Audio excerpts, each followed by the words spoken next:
Hello everyone, this is ANURADHA Sharma and you're watching my channel IELTS with ANURADHA. Section 1. You will hear a telephone conversation between an employee at a pet insurance company and a customer. You have 30 seconds to look at questions 1 to 6.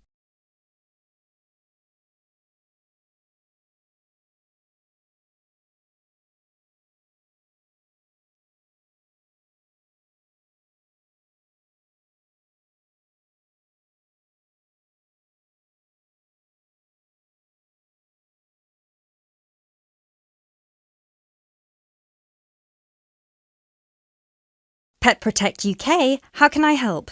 Oh, hello there. I'm calling to inquire about your pet insurance plans. Of course, just give me a second, please. Sure. So, have you checked our website already to see the options we offer? I've had a quick glance, and I think I'm interested in the basic plan. Great. I need to just ask a few questions first then. Is your pet a dog, a cat, or a rabbit? It's a dog. And is it a puppy or... No, he's 3 years old. Right. May I ask, has your dog been insured before? I just adopted him from the rescue center last week, and I think he'd been there a while, so I doubt it. Okay, so you've had him for a week then? That's correct. Great. I apologise for asking this, but your dog, what's his name by the way? Fenton. Fenton, is that spelt with an F? Yeah. Fenton. Great. Thank you for that. So, according to the rescue centre, has Fenton ever attacked, bitten or been aggressive towards a person or another animal? No, not at all. Excellent. And is he a guide dog or... No, just a house pet. Great. And you said he's 3 years old. Do you know the exact date of birth? Oh, yes, it's on the adoption certificate. Just give me a sec. It's May 19th, 2013. And do you know, has Fenton been neutered? Yes, he's been castrated. Excellent. And final question, what type of dog is Fenton? Is he a pedigree, a crossbreed or a mixed breed? A crossbreed, I think. Right, crossbreed... Wait, sorry. What's the difference between the three? A pedigree is a dog whose parents are of the same breed. A crossbreed is from 2 different breeds, while a mixed breed is 3 or more. Then he's a mixed breed. Sorry about that. Right, no worries. So, could I take your full name, please? My name is Peter Pischinger. That's Pischinger. Right, thank you for that. And what's your address? That's 27 Cherry Drive, NW8 3HD. 3HD. And finally, a telephone number, please. 020-3634-7957. Thank you.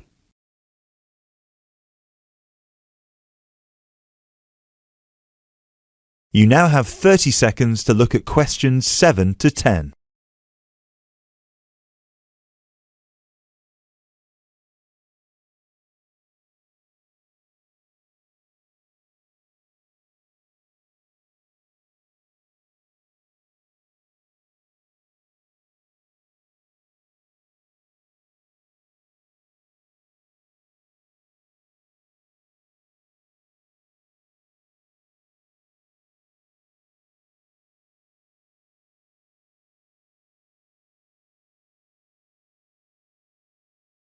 Now, you said you were interested in the basic plan. Is that correct? Yes, that's correct.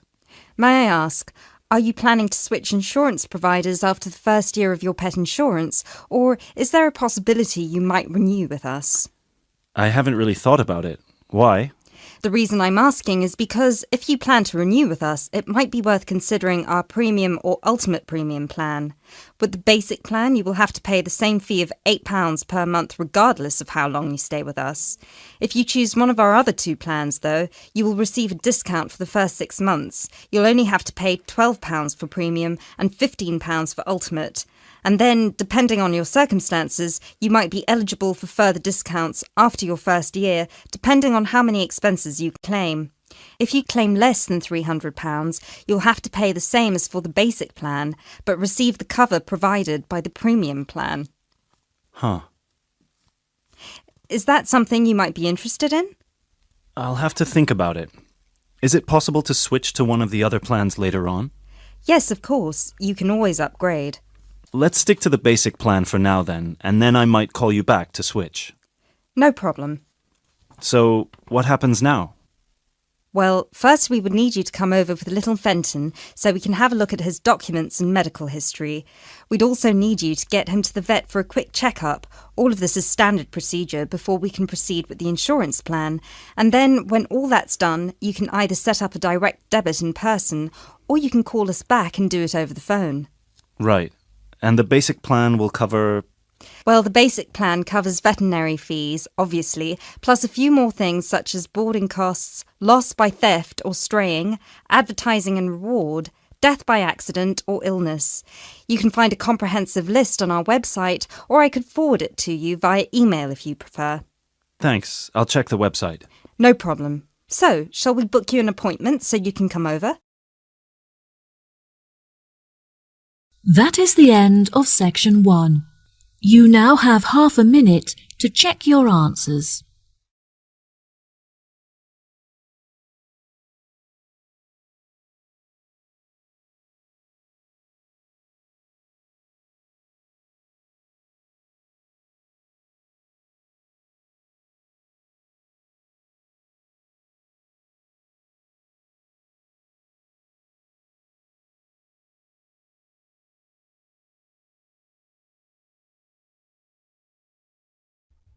Now turn to section 2.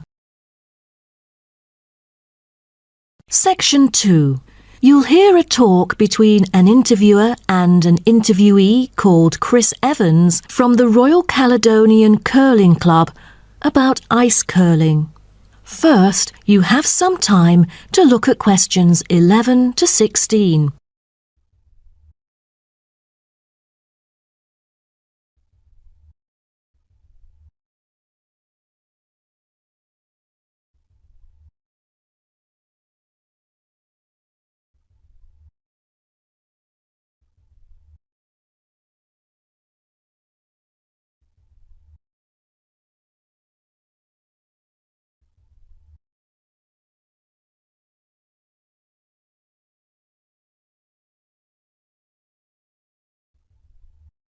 Now listen carefully and answer questions 11 to 16. Today, we're pleased to have on the show Chris Evans from the Royal Caledonian Curling Club. Now, let's welcome Chris to tell us something about ice curling. Chris, please. Thank you. It's my honour to briefly talk about ice curling here to all of you. So let's start with what curling is. Curling is a sport in which players slide stones on an ice rink towards a target area which is segmented into 4 concentric circles. 2 curling teams consist of 4 players, the lead, the second, the third, and finally the skip. The captain of the curling team and its players will throw their stones in the order stated above. Each team has 8 stones.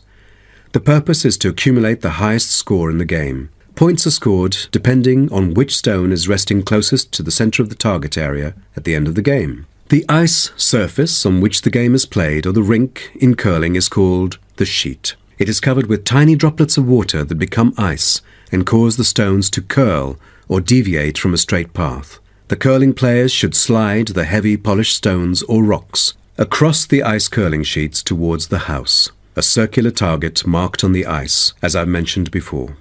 There are several pieces of equipment essential for a curling game, so a concise instruction will be given to you. The most important things are the curling brush, which is used to sweep the ice surface in the path of the stone, as well as the curling stone, which is sometimes called rock. The former is usually made of horsehair, and the latter is made of granite, mainly coming from Scotland. Curling shoes are similar to ordinary athletic shoes, except that the 2 shoes in a pair have dissimilar soles.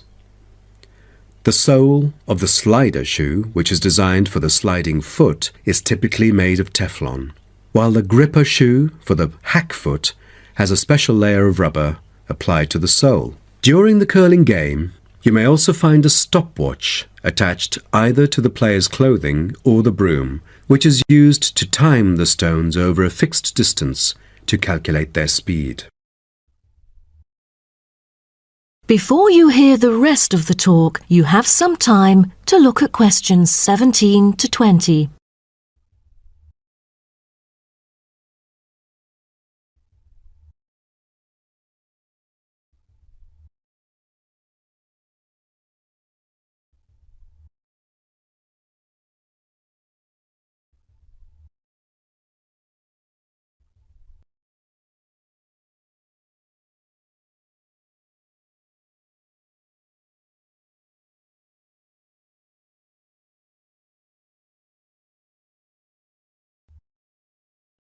Now listen and answer questions 17 to 20.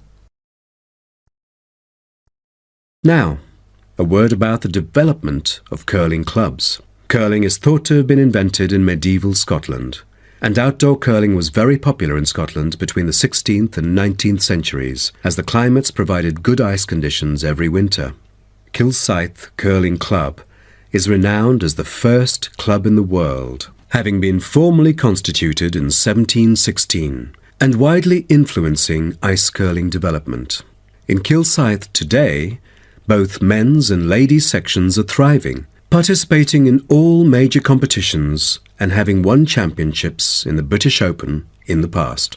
The mother club of curling, Grand Caledonian Curling Club, was instituted in 1838 for the purpose, not as such to attract people's interest, but to regulate the ancient Scottish game of curling by general laws.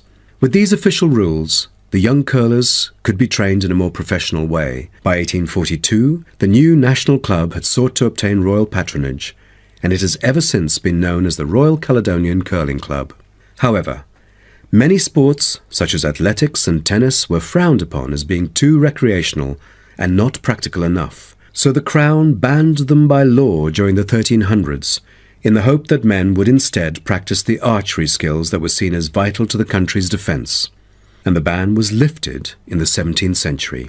So, do you know the reason for curling being kept during the 16th century? Is it because it was so popular, or because people from all ages like children could play it? The spirit of curling dictates that one never cheers mistakes, misses, or gaffes by one's opponent. And most importantly, all the team members should strictly follow the instructions of their captain, which is essential for men in battle. Curling was brought to Canada from Scotland, and some curling was played informally before 1800. Curlers often used iron curling stones made from melted materials such as cannonballs rather than granite until the early 1900s, because there were transport problems importing granite stones from Scotland. That is the end of section 2. You now have half a minute to check your answers.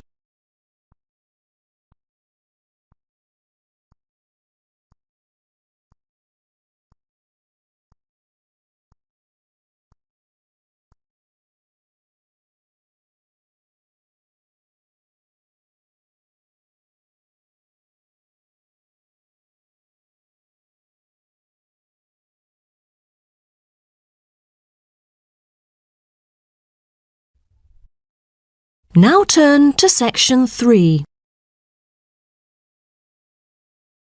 Section 3. You will hear two students called Syria and Greg talking about some research on renewable energy. First, you have some time to look at questions 21 to 23.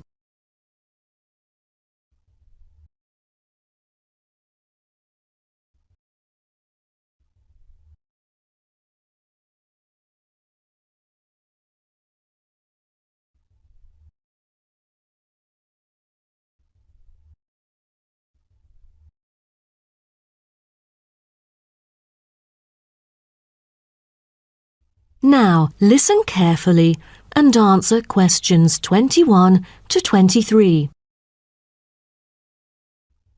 Hi, Greg. How did it go with the research on renewable energy? Have you found anything? Yes, but I think it's about time we exchange our findings and discuss our next move. You read my mind. Right, I'll start first. Germany is the very first country I dug into in order to find innovative means of creating clean energy because 15% of its national electricity supply comes from renewable sources. I found that apart from the traditional fossil fuel industry, there's a German firm that has initiated a project using kites to generate power. Really? I've never heard of it before. How does it work? As a substitution for traditional fossil fuels that release toxic gas into the atmosphere, the power-generating kites can function in any weather. Compared to conventional wind turbines, such kites can produce twice as much energy because the overall power density is proportional to altitude. Sounds like an efficient way of producing power. Okay, now let me tell you what I have found. There is an American company manufacturing school buses and city buses depending solely on electricity instead of gasoline. The all-electric vehicles can save up to 20 gallons of fuel on a daily basis. This could reduce transport budgets by over $10,000 each year, not to mention maintenance savings. Wow, impressive. If only there were more of these electric vehicles around. Well, over the years, South Africa has attached great importance to clean energy. The nation encourages using propane gas, which can either be extracted from natural deposits or be produced organically. It is normally stored in gas canisters as a type of cooking gas. To reduce the number of kitchen accidents, a new type of composite gas canister made of fiber was introduced. It is much safer and less likely to explode, even when engulfed in fire. Before you hear the rest of the talk, you have some time to look at questions 24 to 30.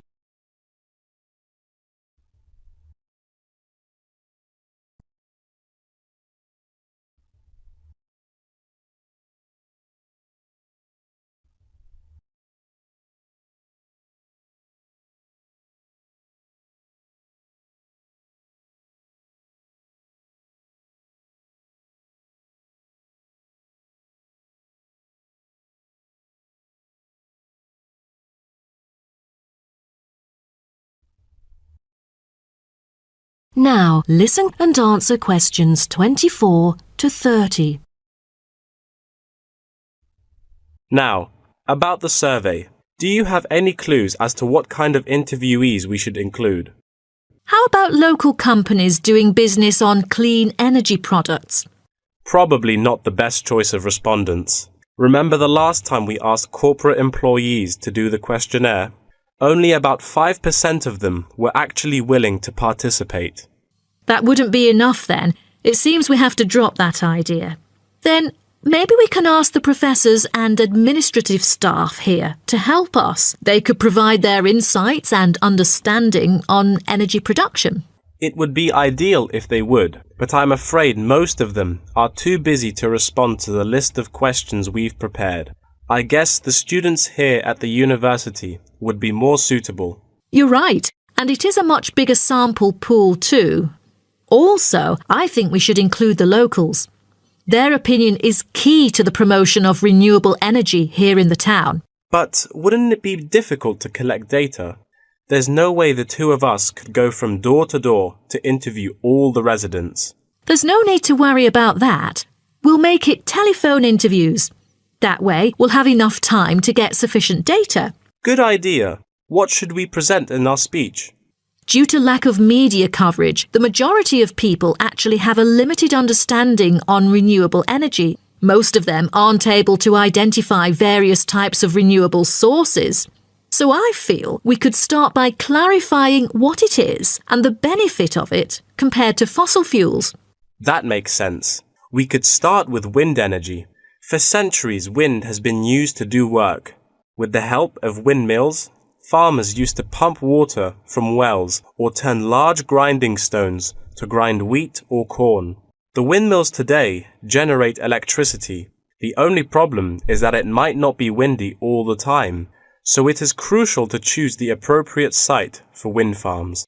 Well, I think we can also include comparisons between clean energy and traditional energy resources like coal, oil and natural gas. Maybe we can look into the prospect of these conventional sources of energy.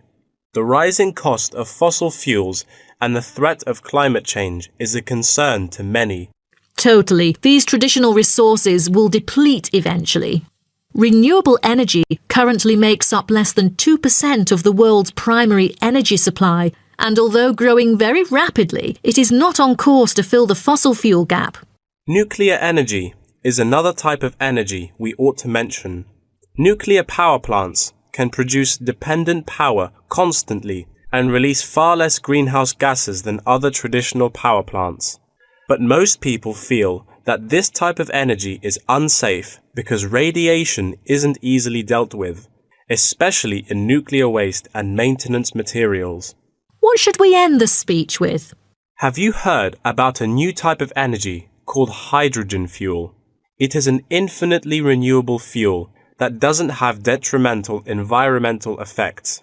The only problem is that it is so expensive that only wealthy individuals can afford it. But I think overall the benefits overshadow its high cost. I think that even though this new type of renewable energy is too expensive to use at the moment, in the long run its price will go down and become more accessible. That is the end of section 3. You now have half a minute to check your answers.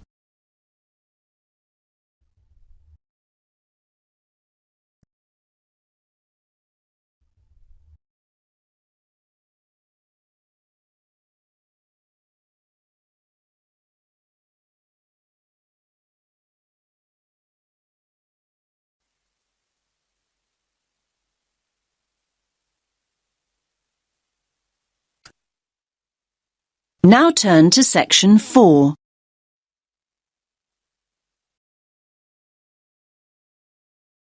Section 4. You will hear part of a lecture about animals. First, you have some time to look at questions 31 to 40.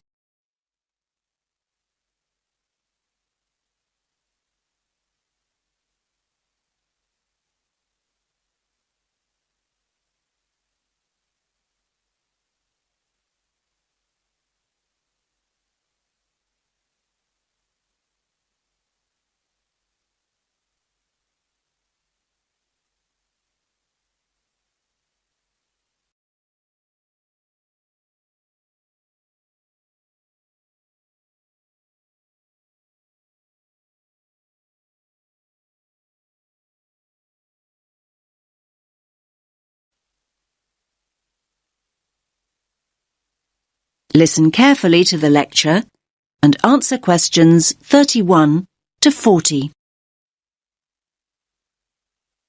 In today's lecture, I'm going to talk about avoiding predation. What does that mean, I hear you say? Well, you probably know the word predator. I'm sure you've all seen Predator the movie. Well, a predator is any animal that hunts and kills another animal. That animal, and I was going to say that smaller animal, but it's not always the case, is the prey. An owl, for example, is a predator, and a mouse is its prey. A lion is a predator, and a much bigger animal, a buffalo, for example, is its prey. So when I say avoiding predation, what I mean is not being caught and eaten. For many small animals, not being caught and eaten is pretty much a full-time job. Many animals that are predators themselves may be the prey of another, usually bigger animal. This is what we popularly call the food chain. So, how do animals avoid predation? Well, they have what we call defense mechanisms. These are ways in which the species has adapted over time to give it an advantage over its predators. Any adaptation of this kind increases the species' chances of survival. Over time, species that have not adapted, that is, developed some sort of defense mechanism, have met with extinction.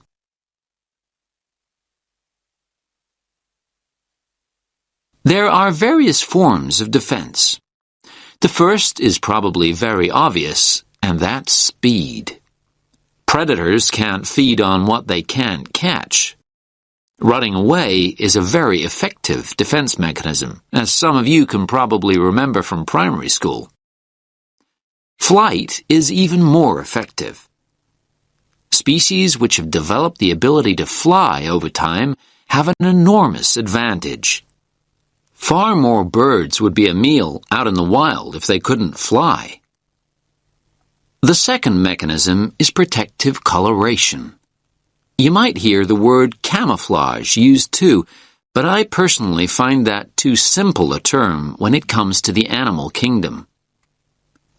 Protective coloration includes a number of slightly varied mechanisms within the overall term. Some animals blend in with their background. A chameleon is a good example. It sits on a tree and it looks like the branch of that tree. Butterflies have what we think of as beautiful patterns, not to be beautiful, but to confuse and warn off potential assailants. They blend in with the flowers around them, but may also look like something else. Some butterflies have patterns that look like huge eyes, and a would-be predator is scared off. There are all sorts of stories about how the zebra got its stripes, and not many people really know what the stripes are there for. Well, that type of coloration is called dazzle camouflage. A zebra stands out when alone and stationary, but when zebras move rapidly in a herd, their stripes create motion dazzle, a confusing, flickering mass to the eye of a lion or cheetah that might be giving chase. Selecting a target becomes far more difficult. Now, of course, animals are caught. They're frequently caught, but that might not mean the game's up. Some animals make themselves difficult or horrible to eat. Hedgehogs have sharp spines that deter a predator from tucking in even when it's captured its prey. The predator is very likely to give up when a spine gouges an eye or gets lodged in its throat. Numerous species of creature, turtles or snails for example, have developed a tough outer shell that makes it almost impossible to devour. One of my favorite creatures is the skunk, which emits a repulsive smell on being cornered, enough to send any attacker herring back into the undergrowth. In a similar way, some sea-dwelling mollusks can emit an ink cloud that fills the surrounding water, concealing it from a predatory fish that may be circling. There are frogs that go one step further. They're so poisonous that even if a predator does try and eat them, it'll probably keel over and drop dead first. Now, you'll probably be surprised, but I'm going to go on to talk about plants. Yes, many plants have defense mechanisms in exactly the same way as animals. You've probably all been stung by a nettle at some time. That is the end of section 4. You now have half a minute to check your answers.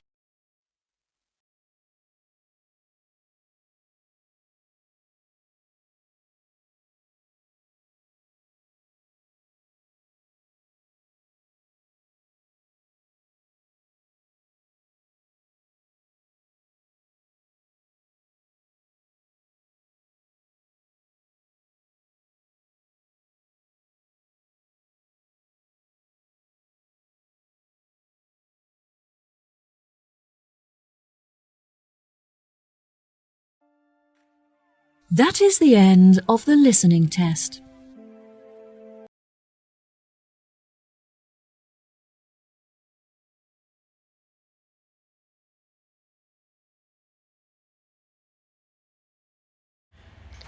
Thank you for watching and stay tuned for more videos.